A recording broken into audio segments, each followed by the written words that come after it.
Hello and welcome back to another episode of the For the Property Investor podcast, and it's a post-election edition. And of course, the man bringing us the news is Nick Bendall. Hello, Nick. Hello, Owen. Great to join you again. Thank you. And I'm sure we'll get into the election news in a minute. But apart from that, how was your last week? Well, I found it interesting.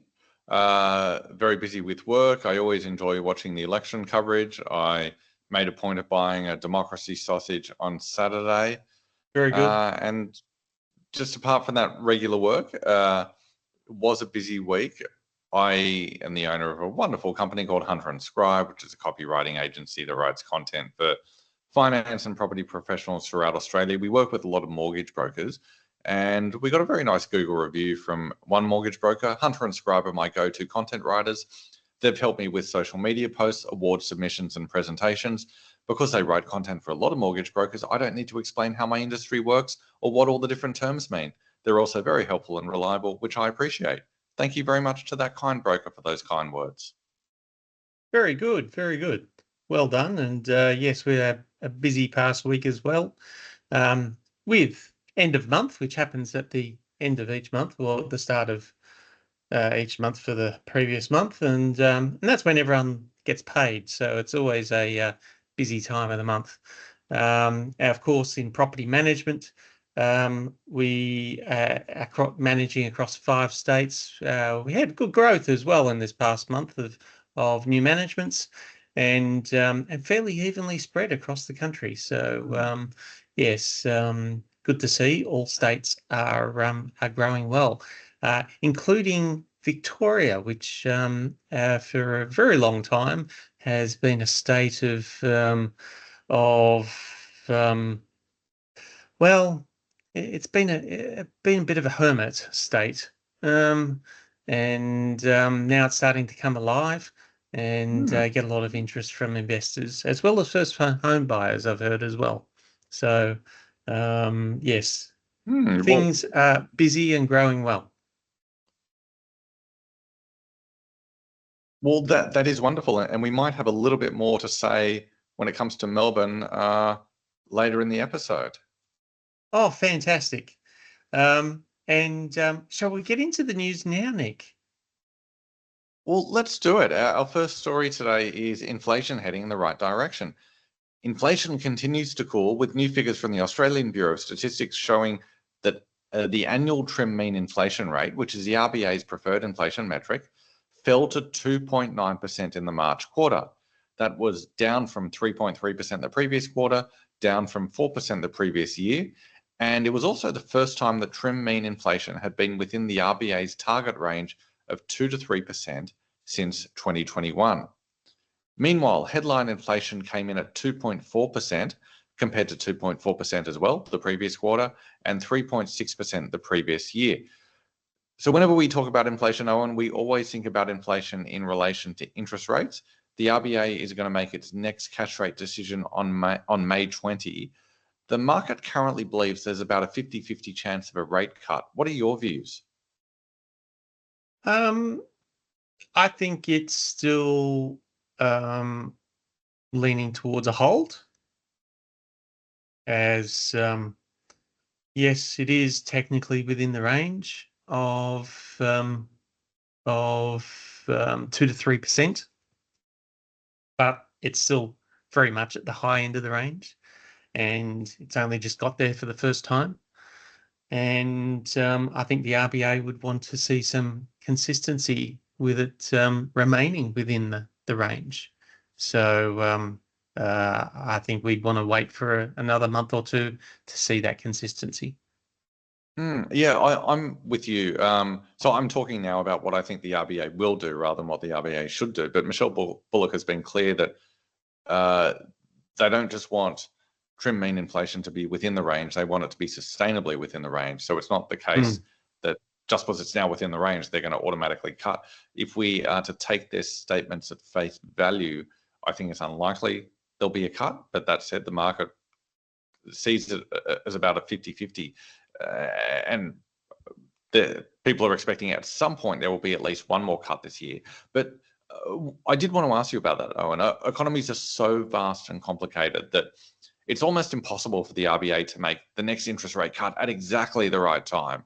Realistically, the RBA will either cut rates too early or cut rates too late. What would the risk be of the RBA cutting rates too early? Well, the risk is that they would overstimulate the economy again. We start to see too much demand, prices rising, and that affecting inflation. And we're only just getting on top of inflation now after many, many years of cash being pumped into the economy needlessly. And so we should try and savor this controlled inflationary period for as long as possible. And what about the reverse? What would the risk be of the RBA cutting rates too late? There's probably lower risk of that from my point of view. But if because there's still a lot of pressure in the economy, even though I think it's a two-speed economy where there's a lot of people are hurting as a result. But yes, but to answer your question, if it's too late, then we would see the economy start to growth start to slip in the economy, and we start to see recessionary signs happening where we're not getting growth in the economy, and as a result, businesses stop hiring, and in some cases they might start laying off and being a bit more conservative. And so that's not great either. But after the higher interest rates that we've had the last number of years and the much, much higher inflation, then we need to have a steady as it goes for a little while. Well, let's segue from inflation and interest rates to property prices for our second story. Property price growth varying from city to city. Australia's property market posted another month of growth in April, with national dwelling values rising 0.3%, according to the latest data from Cotality, formerly CoreLogic. That was the third straight monthly increase and pushed the national median price to a new record high of $825,000. Prices increased in every capital city over those 3 months. So over the 3 months to April, prices rose by 3.4% in Darwin, 1% in Sydney, Melbourne and Brisbane, 0.9% in Adelaide and Hobart, 0.7% in Perth, and 0.6% in Canberra. What's interesting, Owen, despite this strong growth in Darwin's median price is still below 2014 levels. That said, as we saw, Darwin experienced the strongest price growth of all the capitals during the 3 months to April at 3.4%. I'm just wondering, do you expect that strong price growth to continue, or is this just a statistical anomaly? Yeah, I don't see Darwin, growing for any great length of time. It's yes, it'll have its spits and spurts from time to time, and yes, but Darwin and Hobart tend to act that way. They're not large enough cities to be able to have large continued growth rates for too long. But there comes a point where they haven't had a lot of growth for a long time, and they suddenly become the hot market, and they will have a good spurt of growth for a little while. So yes, I'll leave that to maybe the residents of those markets to take that up. But back in 2014, when Darwin peaked, I can remember that Darwin's median house price was the second highest of all the capital cities, behind only Sydney. And since then, Darwin has just gone backwards. But Perth went backwards from 2014 to 2021. Yep. So I do wonder if there's some catch-up growth that may occur with Darwin, but I guess time will tell. Yeah, time will tell. It won't last too long. And if you're in that market, then good on you. You'll get some growth. But I wouldn't be jumping in, too quickly. Well, speaking of Perth, so over the 3 months to April, Darwin had the strongest growth at 3.4%. Perth had the second weakest growth at just 0.7%. So, Owen, has Perth run out of steam? A little bit. I think it might still bubble along for a little bit longer. And there's still good opportunity in Perth. It's not completely over, I don't think. And there's still strong demand from a rental point of view. But from a price growth, capital growth point of view, I think there's better opportunities elsewhere in the country now than Perth. Now, I did promise that we were going to have a chat about Melbourne. So let me ask you about Melbourne. Interestingly, Melbourne's median price fell 2.2% in the 12 months to April, but it rose 1% in the 3 months to April. Do you think Melbourne is now poised for a strong period of growth? Absolutely. It's even starting to make the morning news that Melbourne is the hot place to buy. So if it's made it there, then yes, you want to jump in quick. And because a lot of the smart people have already been talking about buying in Melbourne, if not acting on it for the past 12 months.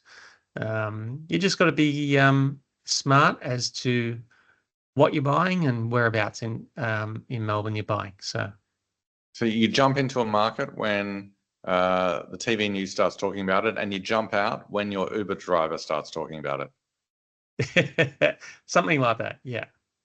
Okay, well, life rules to live by. I like that. Let's move on to our final story, a little bit different. WA extends its winning streak. Western Australia has held on to its title as Australia's top performing economy, according to CommSec's latest quarterly State of the States report.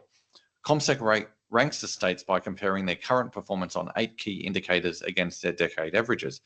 WA led the way on 5: retail spending, unemployment, population growth, housing finance, and dwelling starts. Victoria was second, Queensland third, South Australia fourth, New South Wales and Tassie equal fifth, the ACT seventh, and the Territory eighth. So, Owen, WA has the strongest economy and until recently had the strongest property market as well. Is that a coincidence, or are those two things linked? No, it's not a coincidence necessarily. There's definitely links between the two. But that being said, WA's property market was overdue for a boom, and so coinciding has probably made it with the WA economy being going through a strong period, has probably made that boom longer and more powerful. So if I've understood correctly, one of the points you're making is that the economy and property prices don't necessarily go hand in hand. So the economy can be strong, but property prices can be going backwards. An economy can be weak and property prices can be going forwards. Yeah, correct. They don't always go hand in hand, but it's if the property cycle is due for an increase and the economy is going well at the same time, then which means the stars are aligning, and we would see that the property market would boom at the same time, even further than we would expect. Just to remind everyone again of the rankings. So WA first, Victoria second, Queensland third, South Australia fourth, New South Wales and Tassie fifth, the ACT seventh, the Territory eighth. We've talked about WA, but I'm wondering for the other states, Owen, the federal government obviously plays a major role in the economic outcomes of all the states, but the state governments also have an impact. For the states that are lagging, what do they need to do to lift their performance? Interesting question. It's from a housing market or the economy in general? I would say the economy in general. It's, I mean, there's probably a lot of local issues, and that might be affecting that. It's a lot of state governments focus on infrastructure and to be able to boost the economy. So when you look at New South Wales being equal fifth, that's kind of surprising because of the huge amount of infrastructure investment that we've had in Sydney, especially. But Sydney doesn't, even though it's a huge chunk of the state's economy, it doesn't make up the whole economy by far.